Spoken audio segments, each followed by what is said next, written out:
महामुनि कहने लगे, हे परीक्षित, इस संसार में भगवान की कृपा हो जाए तो असंभव भी संभव बन जाता है।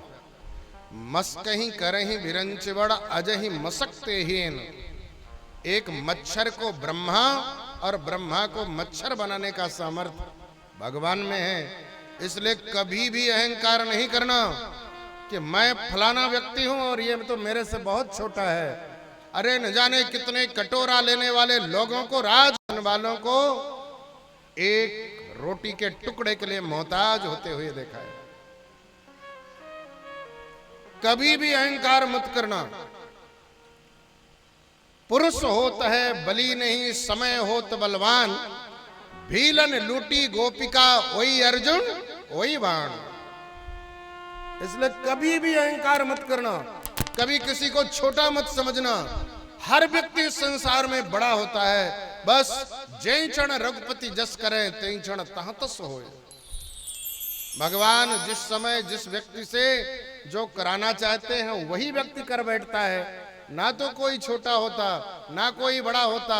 कभी भी इस अहंकार में जीना मत। राजा हरिश्चंद्र को, अयोध्या का धर्म सम्राट राजा हरिश्चंद्र निवेदन करो, समय आया तो काशी में जाकर के भंगी के यहां जाकर चाकरी किया था। कभी भी अहंकार में मत जीना। इस दुनिया का हर शख्स, हर इंसान सर्वश्रेष्ठ होता है। बस भगवान किस समय किस व्यक्ति से क्या करवाना चाहते हैं ये भगवान की मर्जी है। भगवान को ही सर्वस्व मान करके जीवन को आगे बढ़ाते रहना, जीवन में क्रियाओं को करना। कभी भी अहंकार में मत जीना कि ये मेरा मेरा मेरा मेरा मेरा। अरे मेरा तो कुछ होता ही नहीं है। मेरा तो शरीर ही नहीं है तो और दूसरे को क्या करोगे? किराए के मकान में रह रहे हो। अरे पंच तत्व के पंचायती धर्मशाला में, अरे पंचायती धर्मशाला में जिस दिन पंचायत खड़ी भई, धक्के मार करके इसको निकाल दिया, शरीर पड़ाकर पड़ा रह गया, कुछ भी नहीं कर पाओगे।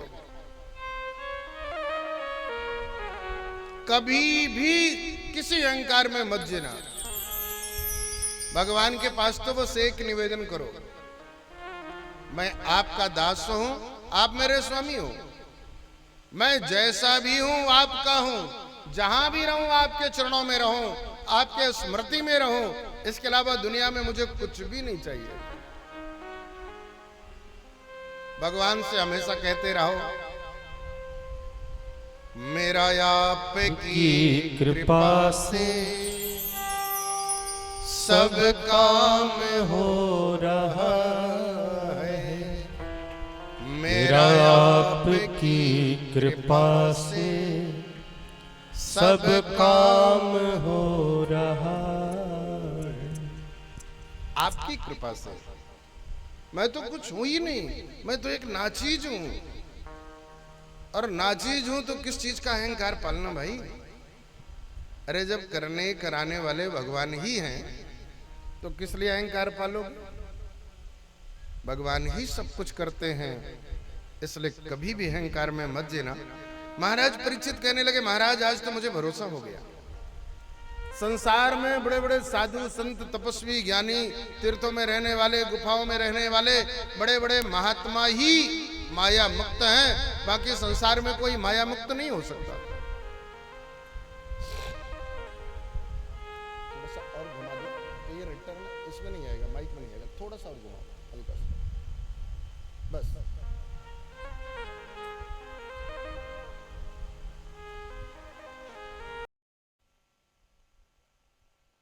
हो गया। सारे के सारे लोग माया में ग्रस्त हैं। श्री सुखदेव महामुनि कहने लगे, महाराज सुखदेव महाराज परीक्षित से कहने लगे, हे परीक्षित, इस संसार में ज्ञानी मूढ़ न कोय।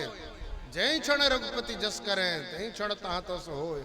ना तो कोई ज्ञानी है ना ज्ञानी है, ना कोई बहुत बड़ा महात्मा है, ना कोई बहुत बड़ा गृहस्थी है। अरे भगवान जिसको जैसे नचाना चाहते हैं तो एक क्षण में साधु को गृहस्थी बना दे और गृहस्थी को साधु बना दे। मैं तुम्हें एक गाथा सुनाता हूं, ध्यान पूर्वक सुनो। ऋषभ देव जी महाराज बहुत बड़े धर्म सम्राट, प्रजा का पालन कर रहे हैं।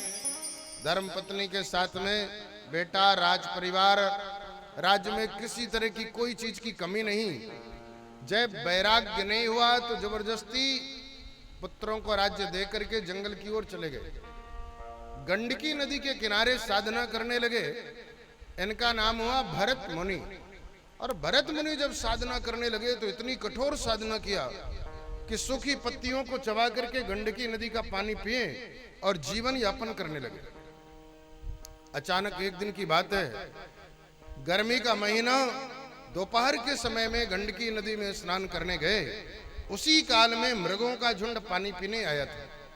और जैसे मृगों का झुंड पानी पी रहा था, पीछे से सिंह की दहाड़ सुनाई दी। और जैसे ही सिंह की दहाड़ सुनाई दी तो मृगों का झुंड सीधे छलांग लगा दिया। और जैसे ही छलांग लगाया तो एक मृगी गर्भवती, जिसका मृग शावक गर्भपातु हो गया, जल के ऊपर डूबने लगा, फिर तैरने लगा, डूबे तैरे डूबे तैरे। महात्मा के सामने का यह परिदृश्य, महात्मा अपने आप को आगे बढ़ाए और सीधे मृग के छौने को उठा लिया और अपने कुटिया में ले आए। पालन पोषण करने लगे।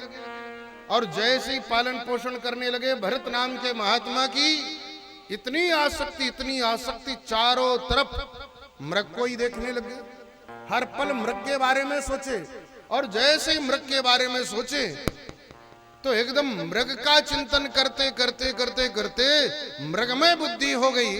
और अंतिम काल में जैसे ही प्राण प्रयाण हुआ तो दूसरी योनि जो मिली, मृग की योनि मिली। यम यम भापि स्मरण भावम त्यजन्त्यन्ते कलेवरम तम तमेवेति कौन्तेय सदा तद्भाव भावितः अन्ते या मति सा गति। अंतिम समय का जैसा चिंतन करोगे वैसा ही बन जाओगे। भरत नाम के महात्मा ने मृग का चिंतन किया तो मृग बन गए। और जैसे ही मृग बन गए तो जंगल में गए, पूर्व जन्म की स्मृति है, पश्चाताप करने लगे। अरे राम राम राम, इतना भजन किया, पूजन किया, ध्यान लगाया और मृग बन गया। धिक्कार है मेरी जिंदगी को। तत्काल सीधे अपने झुंड का परित्याग कर दिया और बांस के जंगल में जाकर के घुस गए। अचानक गर्मी के समय में दो बांसों का घर्षण, आग उत्पन्न हो गई, उसी में उनका प्राणांत हो गया।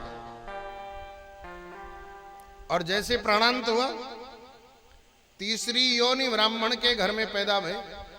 ब्राह्मण बड़ा कर्मकांडी है। ब्राह्मण ने जैसे जात कर्म संस्कार किए, तिथि लग्न ग्रहवार तिथि को मिलाया, देखा कि यह बालक तो होनहार है, इसलिए इस बालक का नाम भरत रख दिया।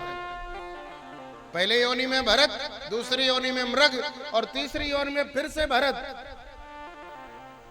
थोड़े से बड़े भय, यज्ञोपवीत संस्कार किया, गायत्री मंत्र की दीक्षा दिलाई। और गायत्री मंत्र की दीक्षा दिलाकर कहा, बेटा प्रत्येक दिन जाप करो। भरत जी को सब याद है, लेकिन कहने लगे नहीं नहीं, मुझे तो याद ही नहीं होता है।